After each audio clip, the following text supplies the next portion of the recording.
Hi guys, hello and welcome back to my channel Love Beauty on Duty. बहुत सारे हमारे viewers ये सवाल पूछते हैं कि पीरियड डेट आने से पहले उन्हें गर्भ ठहरने की सारी सिम्टम थी, जितने भी प्रेगनेंसी के सिम्टम्स होते हैं, जैसे कि उल्टी मतले की शिकायत भी उनको थी, सर दर्द भी होता था, चक्कर भी आते थे, ब्लड प्रेशर लो भी हो जाता था, बार बार यूरिन भी आता था, पेट के निचले हिस्से में क्रैम्प्स भी होते थे, दर्द भी होता था, कब्ज और गैस जैसी शिकायत भी थी, पेट में ब्लॉटिंग भी होती थी और ब्रेस्ट में टेंडरनेस भी थी। हाथ लगाने पे ब्रेस्ट दर्द भी करते थे। ये सारे सिम्टम उनको पीरियड्स आने से पहले थी। लेकिन फिर पीरियड्स की ब्लीडिंग आ गई और प्रेगनेंसी के सिम्टम पीरियड होने के बाद भी उनको महसूस हो रही है। तो ऐसा क्यों है? क्या वो प्रेग्नेंट थी और गर्भ खराब हो गया, या फिर क्या वो अभी भी प्रेग्नेंट है, अभी भी उनके अंदर बच्चा मौजूद है? तो आज की वीडियो में हम इन्हीं टॉपिक पर बात करेंगे कि प्रेगनेंसी के सिम्टम आपको थे, लेकिन फिर पीरियड के टाइम पे पीरियड की ब्लीडिंग आ गई, लेकिन पीरियड होने के बाद भी प्रेगनेंसी की सिम्टम आपको महसूस होती रही। तो क्या आप प्रेग्नेंट थी? ये जो सिम्टम अभी भी आपको आ रही है, क्या अभी भी आप प्रेग्नेंट है? पीरियड ब्लीडिंग खुलकर नहीं आई थी, तो क्या गर्भ अभी भी आपके अंदर हो सकता है? तो आज की इस वीडियो में हम इसी चीज़ पर बात करेंगे। तो चलिए बिना देरी के वीडियो शुरू कर लेते हैं। अब यहाँ पर इस चीज़ को समझने की कोशिश करते हैं कि इस सिचुएशन में सबसे पहला केस ये हो सकता है कि आपको हार्मोनल इम्बैलेंस हो सकता है। किसी वजह से आपको पीसीओडी, पॉलीसिस्टिक ओवेरियन डिजीज हो सकती है, या आपका थायराइड का फंक्शन डिस्टर्ब हो सकता है, या आपको पीएमएस हो सकता है, जो प्री मेंस्ट्रुअल सिंड्रोम जिसे हम कहते हैं, कि पीरियड आने से पहले इस तरह की मिलती जुलती सिम्टम आपको आएंगी, या आपके हार्मोन है वो अगर इम्बैलेंस है, बैलेंस में नहीं है, तब भी आपको पीरियड आने से पहले इस टाइप की सिम्टम महसूस होगी। आपको ऐसा लगेगा जैसे कि प्रेगनेंसी रुक गई है और ये प्रेगनेंसी की सिम्टम है, लेकिन एक्चुअली वो प्रेगनेंसी की सिम्टम नहीं होती, वो आपके हार्मोन जो है डिस्टर्ब है, और जो बीमारी आपके अंदर है, पीसीओडी है या थायराइड है, उसकी वजह से आपको इस टाइप की सिम्टम आ रही होती है।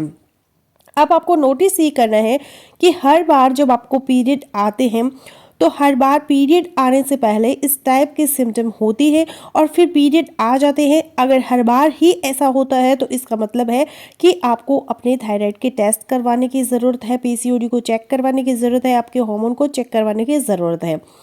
अब आ जाते हैं दूसरे केस की तरफ। दूसरा केस ये हो सकता है कि आपको सिम्टम थी, आपके ब्रेस्ट में भी पेन था, आपको पीठ के निचले हिस्से में दर्द भी था, क्रैम्प्स भी थे, कमर में भी दर्द था, यूरिन भी आपको बार बार आ रहा था, फिर आपकी पीरियड की डेट आ गई, 2-3 दिन मिस हो गए आपके पीरियड की डेट से में, उसके बाद आपको ब्लीडिंग आ गई।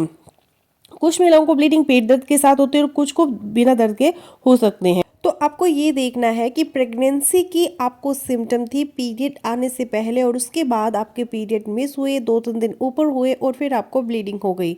तो एक पॉसिबिलिटी तो ये हो सकती है कि आप प्रेग्नेंट थी। इसका मतलब है कि प्रेगनेंसी का प्रोसेस आपके अंदर चल रहा था, प्रेग्नेंट आप थी, आपका जो एम्ब्रियो था वो बच्चेदानी की दीवार के साथ जुड़ने की कोशिश कर रहा था, इम्प्लांटेशन आपके अंदर हो रही थी, लेकिन इम्प्लांटेशन फेल हो गई, सक्सेसफुल इम्प्लांटेशन ना हो सकी, जिसकी वजह से आपको ब्लीडिंग हो गई।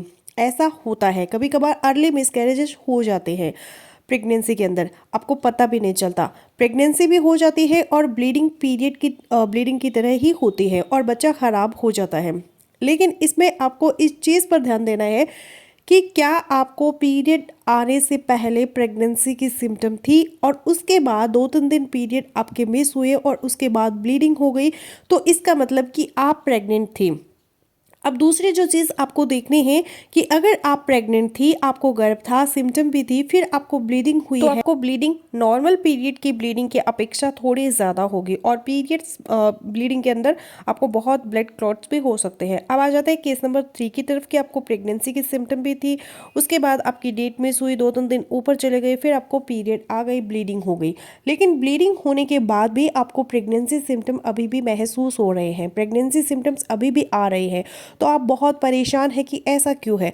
तो जो प्रेगनेंसी का प्रोसेस आपके अंदर अगर चल रहा था और आपकी जो इम्प्लांटेशन है वो फेल हुई है, सक्सेसफुल इम्प्लांटेशन ना हो सकी, प्रेगनेंसी रुकने वाली थी लेकिन प्रेगनेंसी ख़राब हो चुकी है, तो जो प्रेगनेंसी की सिम्टम है एक्चुअली प्रेगनेंसी के हार्मोन की वजह से होती है। हार्मोन्स तो आपके अंदर बनने शुरू हो चुके थे जो अभी तक आपके ब्लड स्ट्रीम के अंदर मौजूद है, इसलिए आपको पीरियड की डेट आने के बाद भी प्रेगनेंसी के सिम्टम है वो महसूस हो रहे हैं। अब जैसे जैसे दिन गुजरेंगे, 2-4 दिन 5 दिन ऊपर होंगे, तो आपके ब्लड में से प्रेगनेंसी के हार्मोन है वो ड्रॉप होता जाएगा और आपकी जो प्रेगनेंसी के सिम्टम आपको पीरियड के बाद भी आ रही है वो आना ख़त्म हो जाएगी। अब केस नंबर 4 क्या हो सकता है कि एक्चुअली आप प्रेग्नेंट थी, प्रेगनेंसी आपको थी, प्रेगनेंसी की सिम्टम भी आपके अंदर अपीयर हुई, लेकिन फिर पीरियड जैसी ब्लीडिंग हो गई। तो एक्चुअली ये पीरियड्स नहीं है, प्रेगनेंसी के शुरू में अर्ली ब्लीडिंग प्रेगनेंसी के शुरू में कुछ महिलाओं को कभी कभार ज़्यादा होती है। तो अगर आपको गर्भ ठहरने की सारे सिम्टम आपके अंदर नज़र आ रहे हैं, जैसे कि भूख सही तरह से नहीं लग रही या फिर बहुत ज़्यादा खाने का मन कर रहा है, या आपके कमर में तेज़ दर्द है, पेट में दर्द है, बॉडी में पेन है, हल्का बुखार है, इस टाइप के सिम्टम है, और फिर साथ साथ आपको डेट के 2-3 दिन बाद ब्लीडिंग होती है, तो इसको पीरियड की ब्लीडिंग ना समझे, एहतियात के तौर पे अपना एक प्रेगनेंसी टेस्ट तुरंत से कर ले या फिर अपने डॉक्टर को चेकअप करवा दे, क्योंकि कुछ रेयर केसेस में ऐसा हो सकता है कि प्रेगनेंसी की ब्लीडिंग होते हुए आप उसे पीरियड की ब्लीडिंग समझकर इग्नोर कर देते हैं। वैसे तो प्रेगनेंसी की ब्लीडिंग बहुत ही कम होती है, थोड़ी सी होती है, जिसे हम इम्प्लांटेशन ब्लीडिंग कहते हैं। 3 से 4 ड्रॉप्स ब्लड के होते हैं, कुछ महिलाएं महसूस करती हैं और कुछ नहीं कर पाती।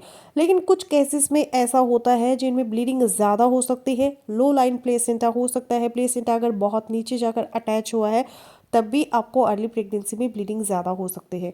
तो अगर आपको प्रेगनेंसी की सिम्टम थी लेकिन फिर आपको पीरियड्स आ गए, लेकिन आपको लग रहा है कि आप प्रेग्नेंट थी, आपको प्रेगनेंसी थी, तो कोई हर्ज नहीं है कि आप टेस्ट कर ले प्रेगनेंसी स्ट्रिप के जरिए अपने यूरिन का, और अपने डॉक्टर को भी चेक करवा लें। अगर टेस्ट पॉजिटिव आ जाता है तो अच्छी बात है, नहीं तो दोबारा से ट्राई कर लीजिएगा। लेकिन इस एक चीज़ दिमाग में रखिएगा कि आपको कंफर्म है कि आपको मिसकैरेज ही हुआ है, तो अगले प्रेगनेंसी वो तुरंत से कंसीव ना करें, कम से कम 2 साइकिल तक इंतज़ार करें। जब आपको माहवारी की 2 साइकिल गुजर जाए फिर आप अपनी अगली प्रेगनेंसी प्लान करें, क्योंकि इन 2 साइकिल में आपकी जो हॉर्मोन्स है वो नॉर्मल लेवल पे आ जाएंगे और आपकी यूट्रस अंदर से हेल्दी हो जाएगी।